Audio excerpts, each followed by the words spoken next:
Bien, a todos muy buenos días. Mi nombre es Ana Milena Gómez, soy docente del Departamento de Ginecología y Obstetricia. Mucho honor, ginecóloga y obstetra de este departamento.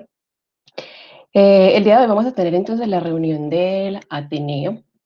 El Ateneo, en mi opinión, es una muy bonita oportunidad de poder reforzar un montón de conocimientos técnicos dentro de nuestra área de la ginecología y obstetricia, obviamente, así como una oportunidad bastante valiosa de podernos enriquecer de de otros temas, de otras áreas que no sean propiamente la ginecología y la obstetricia.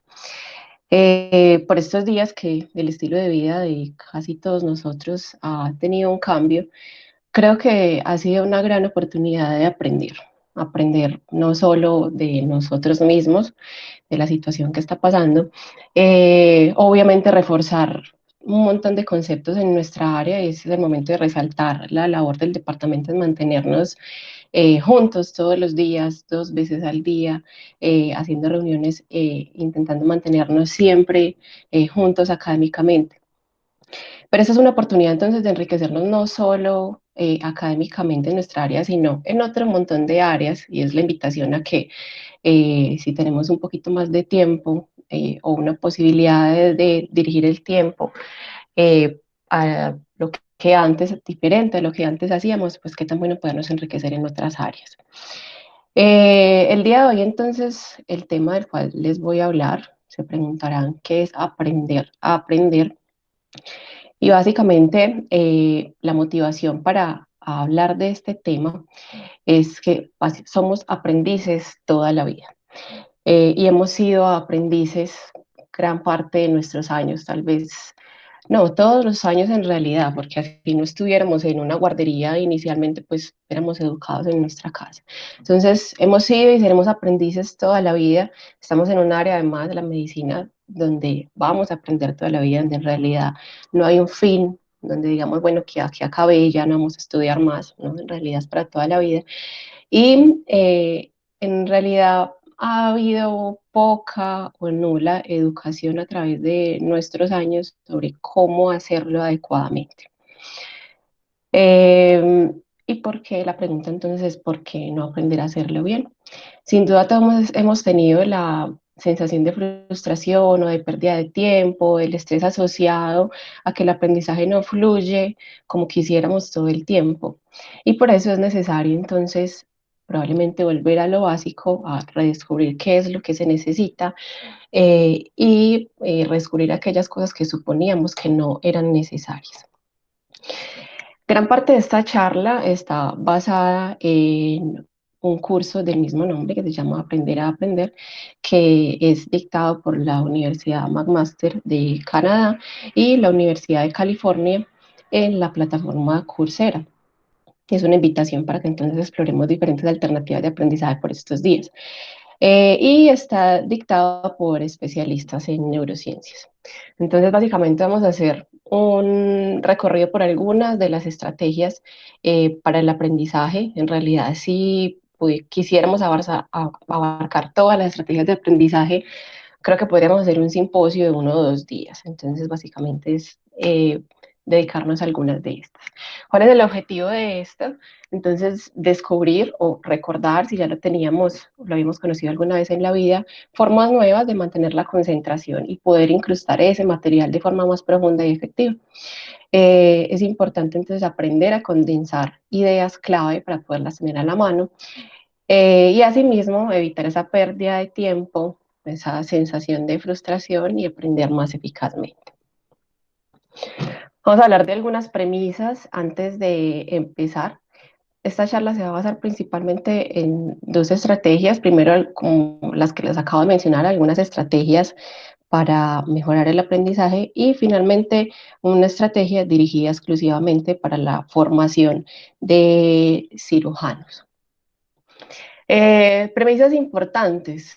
Yo creo que un deportista nunca practicaría en un solo día antes de la competencia todo lo que tiene que practicar para poder salir bien en su deporte a competir al día siguiente. Y yo creo que gran parte de nosotros hemos hecho eso alguna vez en la vida con respecto a ciertas actividades que tenemos que hacer. Así que es importante no atiborrar el aprendizaje repitiendo o estudiando muchísimas cosas y muchas veces el mismo día o el día inmediatamente anterior. Esto no va a permitir que crezcan estructuras cerebrales sólidas y por tanto, para poder que se construya una estructura neuronal sólida, se requiere un trabajo que es de a poco, día a día, que permita fortalecer esa estructura, entre comillas, muscular. Vamos a hablar de dos tipos principales de modos de pensamiento que vamos a utilizar en algunas partes del resto de la charla, y es por eso importante tenerlos presentes. Existe entonces el modo de pensamiento enfocado. El modo de pensamiento enfocado es ese en el que estamos concentrados, en el que voluntariamente nos dedicamos a una tarea de modo muy enfocado y atento. Está muy relacionado principalmente con la corteza prefrontal del cerebro. Este modo usualmente utiliza patrones y relaciones que ya son conocidas o elementos que ya dominamos y así, digamos, para la resolución de un problema, un pensamiento lleva a otro hasta que se puede alcanzar la solución y casi siempre está relacionado con algo que ya había sido familiar previamente. El modo difuso es bastante útil en la resolución de problemas nuevos. Lo que hace es mirar un panorama general. Procura mirar perspectivas más amplias del problema que estoy intentando solucionar o el tema que estoy intentando aprender. La mente normalmente entonces divaga haciendo algunas conexiones al azar y es por eso que no está, este modo de pensamiento no está principalmente realizado en una área específica del cerebro, y podemos acceder naturalmente al modo difuso cuando caminamos, tomamos una ducha, nos vamos a dormir o hacemos alguna siesta pequeña.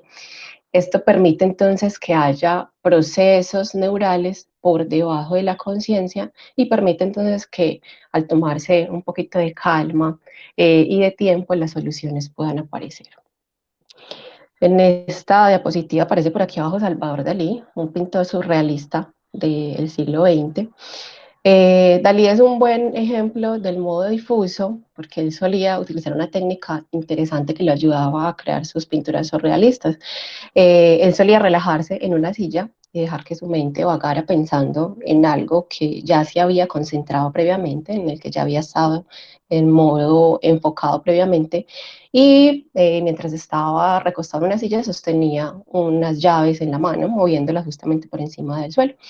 Cuando se estaba empezando a quedar dormido, las llaves se caían al suelo y el ruido lo despertaba, y en ese momento era el momento en el que recogía todas las conexiones, todas las ideas difusas que habían estado en su mente en ese momento y regresaba al modo enfocado, incorporando entonces todas estas conexiones que había hecho mientras estaba en el modo difuso. Es entonces importante que ante temas nuevos, ante la posibilidad de tener que solucionar algún problema nuevo o ante la generación de ideas nuevas, es importante entonces que inicialmente pensemos en modo enfocado, buscando información adicional, practicando, memorizando lo que sea necesario. Posteriormente entremos en modo difuso, que ya vimos cuáles son algunas de esas alternativas para entrar en modo difuso, que nos permitan esa asimilación de la información nueva y posteriormente continuar en un modo enfocado. Y esta estrategia es bastante útil principalmente cuando estamos aprendiendo algo nuevo, especialmente algo difícil. La mente necesita estar cambiando entre un aprendizaje y otro.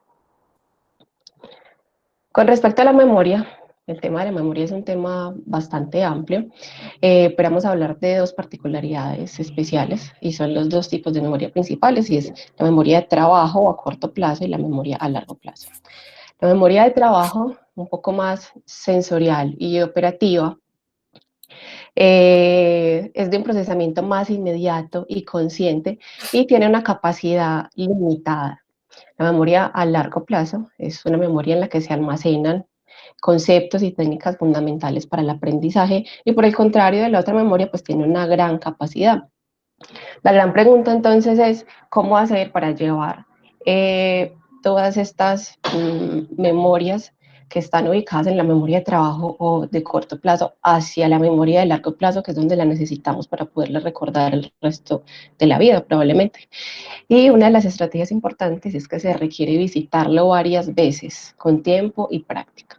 Es aquí entonces donde viene el concepto de la curva del olvido, donde estamos viendo entonces aquí en la gráfica roja, primerita de arriba, donde al practicar o estudiar algún tema en cuestión, en las primeras horas, en el tiempo de ese tema se va a recordar al 100% y a medida que va pasando el tiempo, esa información se va a ir diluyendo y se va a ir yendo.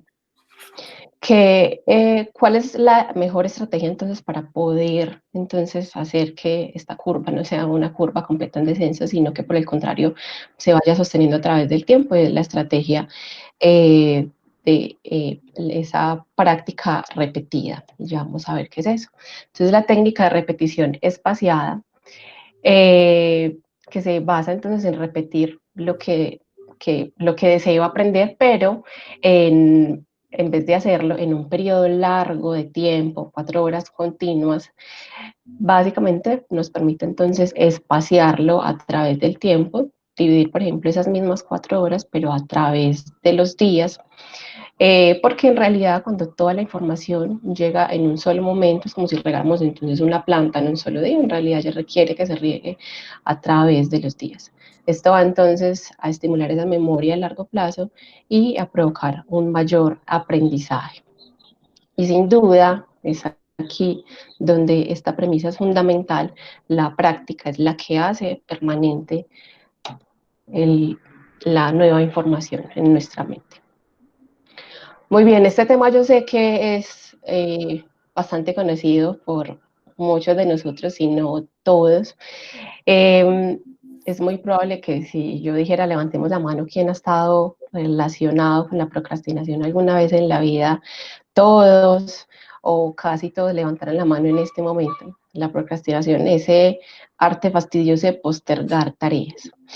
Y básicamente todos estamos inmiscuidos en la posibilidad de procrastinar para nuestras actividades y es porque si estamos enfocados o si buscamos enfocarnos en una sola actividad, estamos sin duda dejando de trabajar en muchas otras actividades y es fácil que la mente divague y quiere dirigirse a esas otras actividades.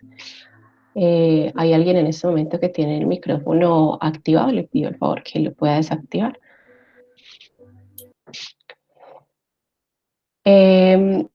Muchas gracias. Y esto es importante porque la procrastinación comparte características con la adicción. Así que esto explica gran parte por qué es tan difícil deshacerse de ella y es porque ofrece una excitación y un alivio temporales en contra de una realidad que probablemente sea aburrida o no tan cómoda. ¿Qué es lo que pasa usualmente entonces? Cuando hay algo que en realidad uno no prefiere hacer o que básicamente uno preferiría hacer otras cosas diferentes, se activan algunas áreas del cerebro que se asocian con el dolor. El cerebro entonces de forma natural busca detener ese estímulo negativo, cambiando la atención hacia algo diferente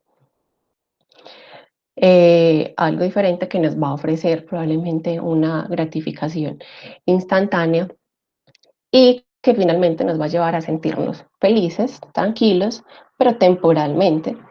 Eso se convierte en un círculo vicioso porque finalmente vamos a terminar no haciendo lo que teníamos que hacer y nuevamente vamos a estar ante la sensación de insatisfacción o ante la sensación incómoda inicialmente.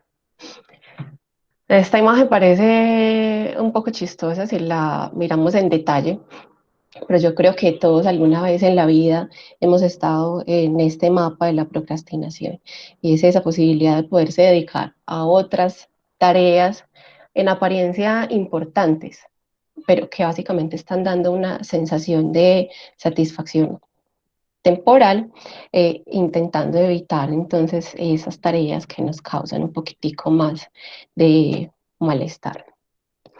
Y el concepto, vieron ahorita entonces, el concepto del mono de la gratificación instantánea, en realidad es un concepto con el que uno de los expositores de TED quiso explicar de forma clara esa mente del procrastinador, y es ese mono interno que tenemos todos que se alimenta de esa sensación de bienestar que dan las actividades gratificantes, pero que en realidad no son importantes.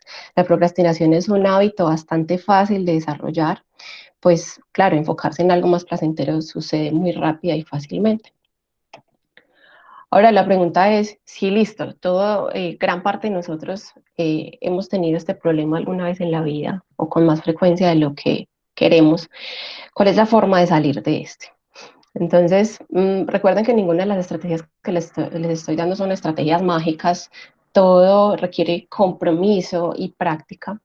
Y una de las estrategias importantes para esto es procurar enfocarse en el proceso y no en el producto. El producto finalmente es el que lleva a pensar en ese producto. Por ejemplo, tengo que terminar la tesis de grado para mañana. Claro que eso sí provocaría bastante insatisfacción. Tengo que terminar la tesis de grado para estos días. Esa sensación de pensar en el producto como tal es lo que genera ese estímulo de dolor en el cerebro y nos lleva a la procrastinación. La clave entonces sería enfocarse en el proceso y no en ese producto. Y por tanto es importante entonces es enfocarse en esas pequeñas fracciones de tiempo que se necesitan durante varios días o semanas para poder lograr un fin específico. Y se dan cuenta, muy similar a la técnica de repetición espaciada que habíamos visto antes. Y una de las estrategias que nos podría ayudar para poder practicar, enfocarnos en el proceso y no en el producto, es la técnica del pomodoro. Alguna vez en la vida es muy probable que alguno haya visto esta estrategia. Fue una estrategia propuesta por un italiano, Francesco Cirillo, en la década del 80,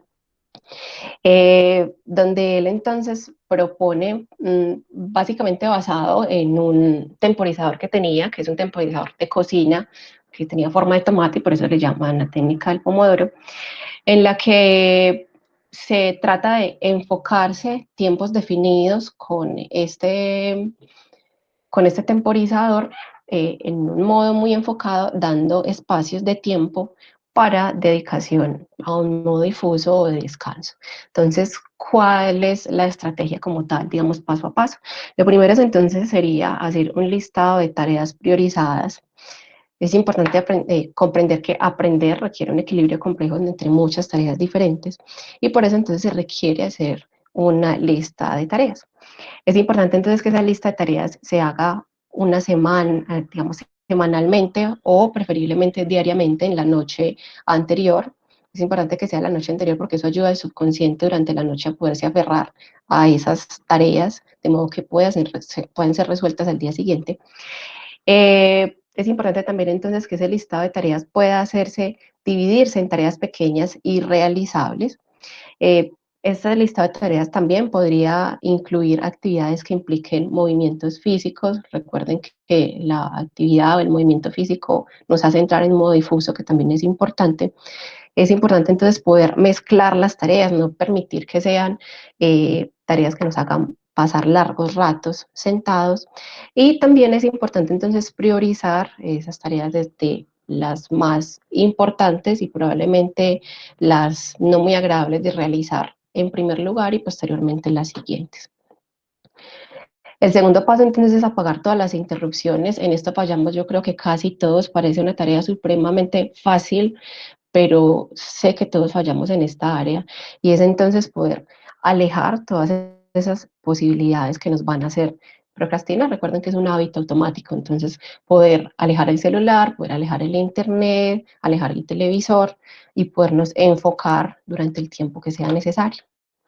Posteriormente, entonces, realizar una tarea con dedicación exclusiva y enfocada durante 25 minutos. Él propone 25 minutos, pero básicamente cada uno podría tener su tiempo diferente, 25, 30, 40 minutos, donde pudiera explorar su concentración, cuánto tiempo puede durar. En algunos estudios han hablado que la concentración en general, bien enfocada, no dura por encima de los 40 minutos. Posteriormente, después de haberse dedicado entonces 25 minutos utilizando el temporizador, se descansa 5 minutos haciendo alguna otra actividad diferente, entrando en modo difuso, y posteriormente entonces reiniciar nuevamente los 25 minutos, descansar 5, así hasta completar 4 ciclos, o sea 2 horas. Es importante entonces que al finalizar estas 2 horas o al finalizar esa tarea que yo por fin pude lograr, se reciba alguna recompensa, nos premiemos a nosotros mismos. La compensación emocional, algo tan sencillo como simplemente pues, tomarse un café o navegar en internet, llamar a algún amigo, permite entonces que el cerebro cree conexiones y cree un hábito. Y una de las premisas importantes utilizando esta estrategia es que a medida que se mejora y se permanece en la tarea que inicialmente no nos parecía muy agradable, la tarea lentamente se vuelve más agradable. Este es el resumen de lo que acabamos de decir. Básicamente, entonces son 4 periodos de 25 minutos con pausas de 5 minutos entre ellas. Finalmente se completan 2 horas y se vuelven entonces a iniciar, lo mismo que estamos viendo acá. La técnica del Pomodoro va a permitir entonces centrarnos en el proceso y no en el producto, y finalmente va a permitir que no nos juzguemos a nosotros mismos, permitir relajarnos y permitir que ese flujo de trabajo sea adecuado. Y es importante creer que va a funcionar para poder que lo podamos realizar. Y les muestro por acá algunas estrategias cómo podríamos utilizar la técnica del Pomodoro. Estas dos que aparecen acá arriba son extensiones de Chrome que uno puede descargar simplemente buscando en Google, por ejemplo, Tomato Timer y Tomato Timer, extensión de Chrome, y se puede descargar. Les voy a dar por aquí una mostradita muy rápida de cómo funciona esto. Y es que básicamente cuando uno lo descarga, aparece entonces un iconito aquí arribita. Yo tengo los dos descargados, les voy a mostrar este que aparece acá arriba. Y al yo darle encima del iconito, le puedo dar entonces iniciar, tiene un sonido de inicio, un sonido de finalización. Permite entonces contar esos 25 minutos. Al finalizar ese tiempo, entonces va a haber un sonido que nos indica que se acabó el tiempo y automáticamente el tomático se vuelve verde, permitiéndonos los 5 minutos de descanso. Hay una particularidad de esto y es que si yo voy a entrar a alguna otra página, por ejemplo, YouTube en este momento me va a decir, momento, usted no puede entrar, usted está en un tiempo de estudio enfocado y por tanto no puede entrar en este momento. Ok.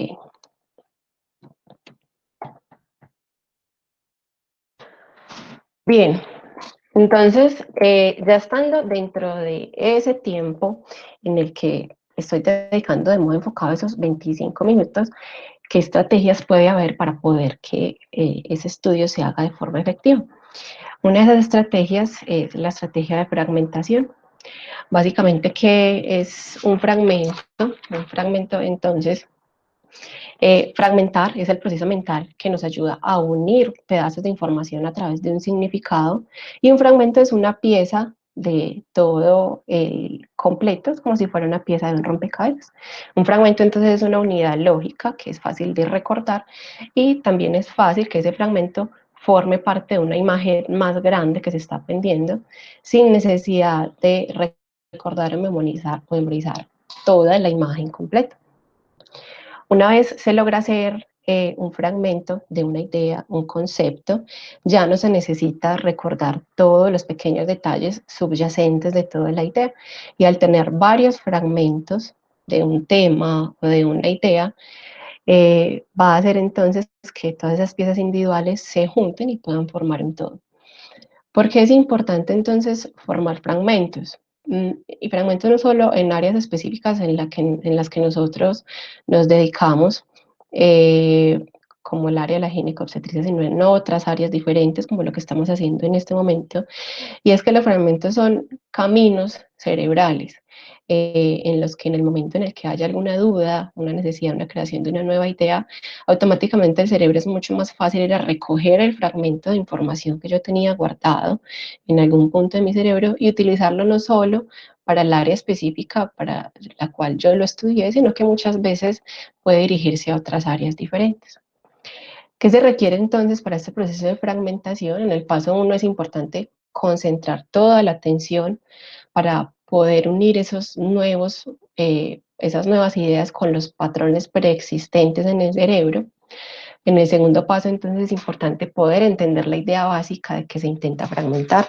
Algunos proponen entonces que si yo estoy ante un texto, por ejemplo, ante un capítulo de un texto, yo pueda darle una mirada general, puedo mirar títulos, subtítulos, palabras resaltadas, subrayadas, imágenes, cuadros, y de esta forma puedo darme más o menos una idea general de lo que está pasando y luego ya entrar en el detalle de lo que yo considere necesario.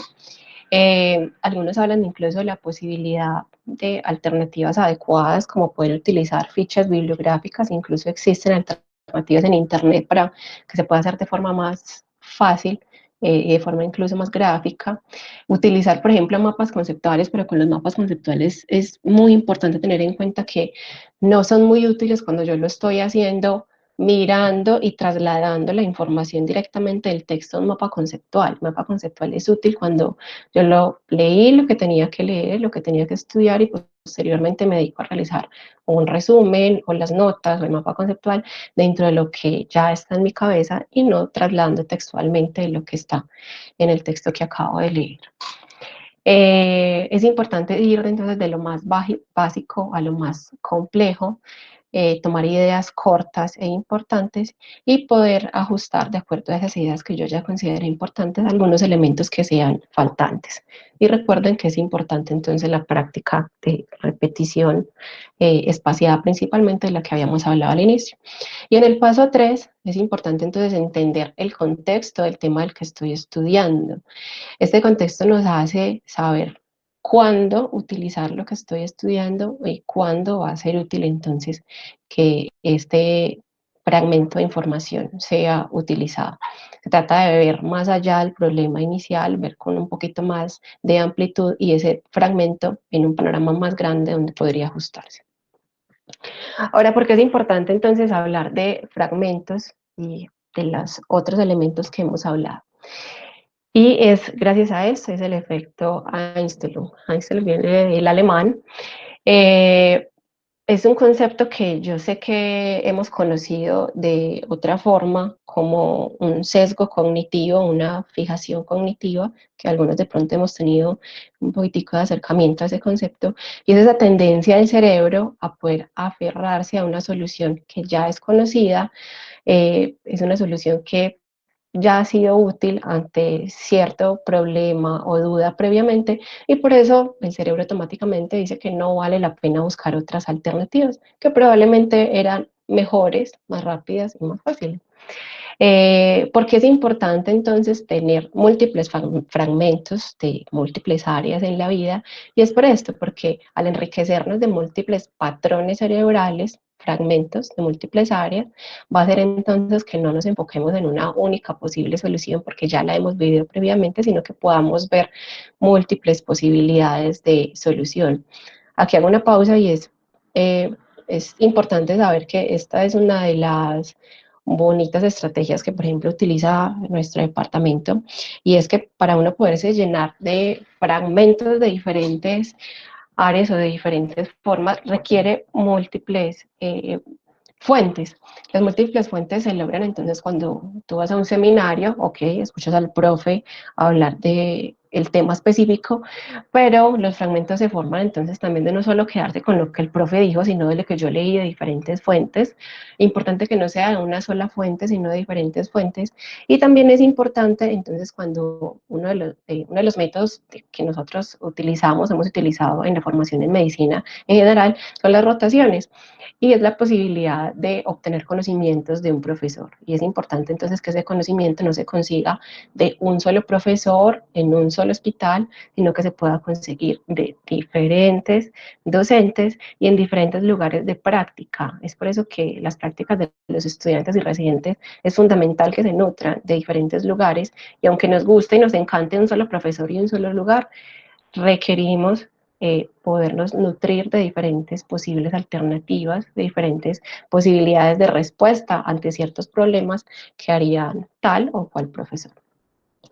Volviendo al efecto Einstein, otra de las posibles alternativas de poderlo evitar es aprender a tomar distancia. podernos entonces comprender en qué momento nos dedicamos al enfoque difuso.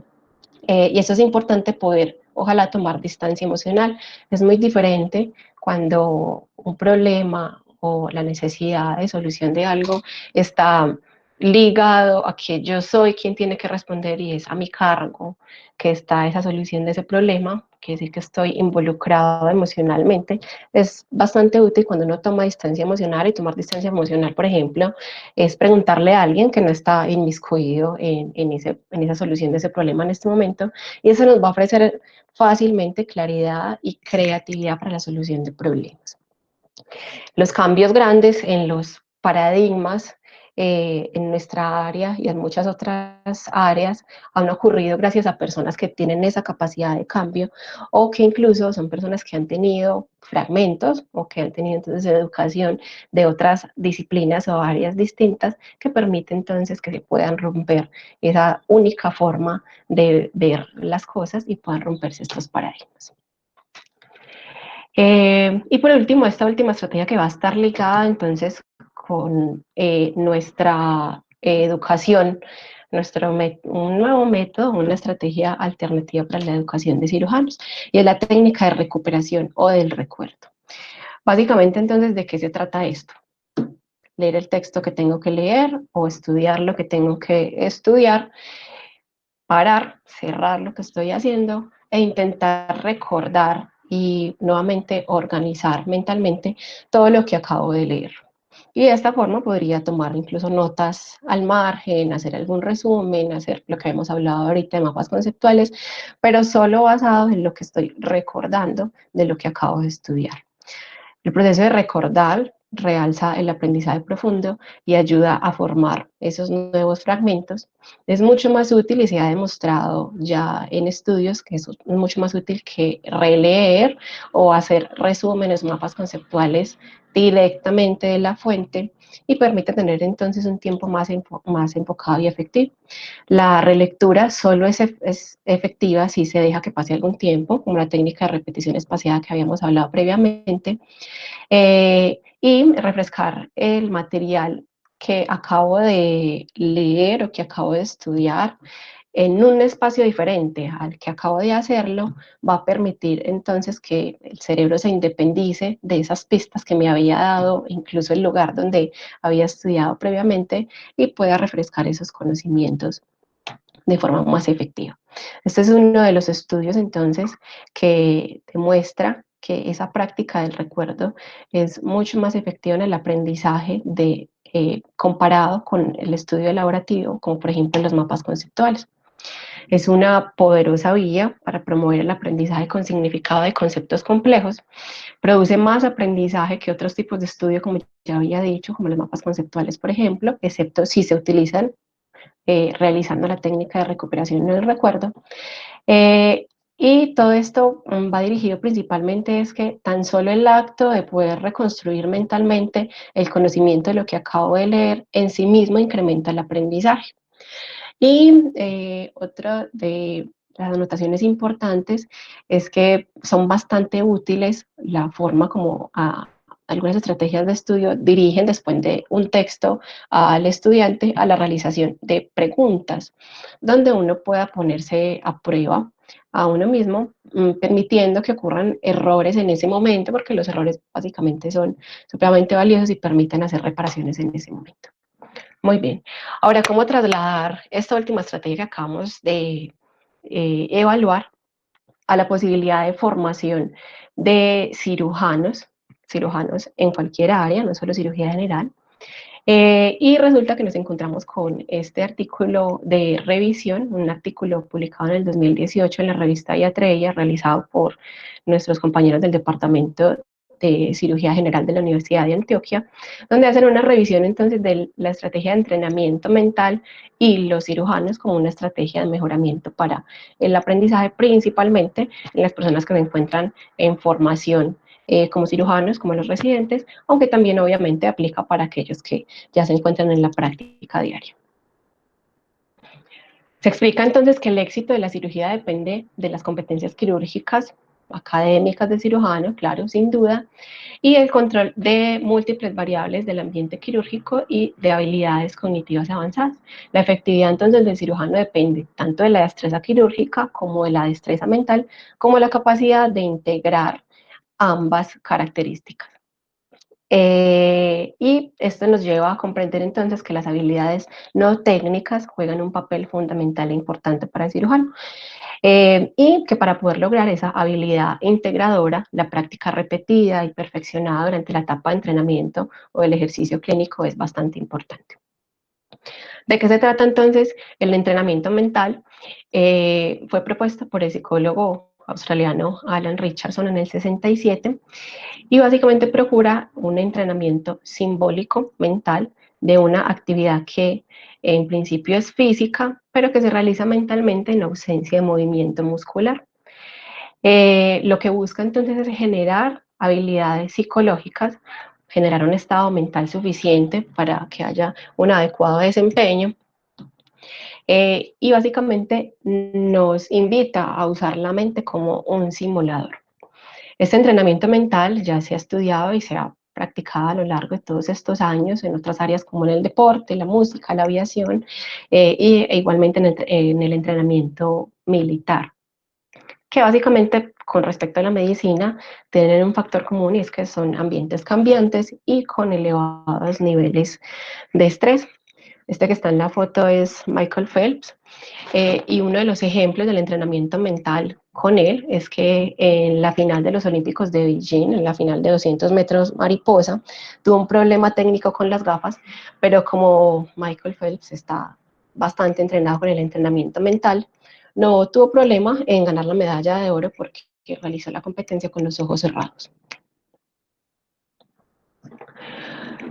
¿Qué busca entonces el entrenamiento mental? Poder afinar la técnica quirúrgica antes del contacto con el paciente, que nos permita entonces perfeccionar la ejecución, poder prever posibles complicaciones y realizar la tarea con mayor eficiencia. Desde el punto de vista de la neurofisiología, encontramos entonces que el sistema motor hace parte del sistema cognitivo y es por eso que se permite desarrollar habilidades o que desarrollar habilidades mentales hace que mejoren las habilidades motoras. En el hipocampo y en la corteza parietal es donde está implicada principalmente la creación de estas nuevas rutas y mapas mentales que van a permitir las conexiones neuronales organizadas que permiten transferir habilidades mentales al acto físico. El entrenamiento mental ayuda a la creación entonces de interconexiones neuronales que impactan y mejoran en esa memoria muscular sin necesidad de realizar el movimiento físico. Es importante entonces que también incluye técnicas de focalización, de concentración y de relajación para poder mejorar la creación de la imagen y la memoria. Finalmente, entonces, nos va a llevar a un manejo adecuado del estrés, el de incertidumbre, y esto es básicamente porque propicia el fortalecimiento de habilidades mentales y facilita un adecuado control del ambiente quirúrgico, pudiendo crear un esquema mental claro que mejore la toma de decisiones. Asimismo, nos permite entonces un adiestramiento observacional pasivo mediante la imaginación sumado a un estado mental de relajación que permite entonces un manejo del pensamiento, de la atención y permite realizar y comprender adecuadamente la tarea que queremos realizar. Y por otro lado, entonces, el entrenamiento muscular no físico permite entonces que ese mejor desarrollo, que haya un mejor desarrollo de los movimientos al momento de operar, dado que se pudo realizar una creación de una memoria muscular por el pensamiento de acciones repetitivas. Y esto que está subrayado acá en negrilla, sé que muchos se lo vienen preguntando, es fundamental. Obviamente no debe ni puede reemplazar la adquisición de habilidades prácticas físicas. Es un complemento a la práctica que usualmente realizamos con nuestros profesores y no reemplaza absolutamente esa práctica. ¿Cómo se realiza entonces? Básicamente entonces, en primer lugar, debemos definir cuál es la tarea. Definir la tarea es simplemente establecer cuáles son los pasos que ya están establecidos para esa técnica quirúrgica. En un segundo momento, entonces, se realiza un entrenamiento con un entrenamiento observador externo, que lo que se hace es observar la cirugía de un profesor, por ejemplo, observar el video, y esto hace que se estimulen las neuronas espejo a memorizar los movimientos. Posteriormente se realiza un entrenamiento subvocal en el que hay un lenguaje interno donde el cirujano habla consigo mismo, describiendo cada paso y los puntos nodales de cada uno de esos pasos. Posteriormente, entonces, hay un momento de focalización. Eh, Perdón, creo que aquí tuve un pequeñito detalle. Habíamos hablado listo, del entrenamiento subvocal, entonces, donde describíamos todos los pasos y los puntos nodales, y el entrenamiento observador interno, donde me imagino a mí mismo realizando esa cirugía paso a paso, experimentando entonces cada una de las sensaciones de movimiento. Y posteriormente un momento de focalización y reflexión, donde se revisan los posibles momentos críticos, los momentos que puedan ser estresantes o de que requieran de mayor atención, y establecer cada uno de esos puntos nodales y sus posibles riesgos y complicaciones y cómo podrían ser solucionados en este último paso. Básicamente ese es el resumen de lo que acabamos de decir, y es que el entrenamiento mental en cirugía permite entonces un manejo del ambiente quirúrgico, permite entonces la imaginación paso a paso de esa cirugía de forma mental, y entonces se realiza en un ambiente mental que no realiza pues actividades físicas, y produce entonces todo este montón de beneficios que van a permitir entonces que se mejoren las habilidades físicas, sumado al conocimiento obviamente académico de la técnica quirúrgica y de la inteligencia emocional. ¿Cuál es el papel entonces del profesor en el entrenamiento mental para quienes se encuentran en formación como cirujanos? El profesor sin duda es una guía, es quien puede ayudar a reflexionar, quien nos puede ayudar a discutir, resolver las dudas, permite explorar las fortalezas y los puntos débiles y permitir esos cambios y crear retos.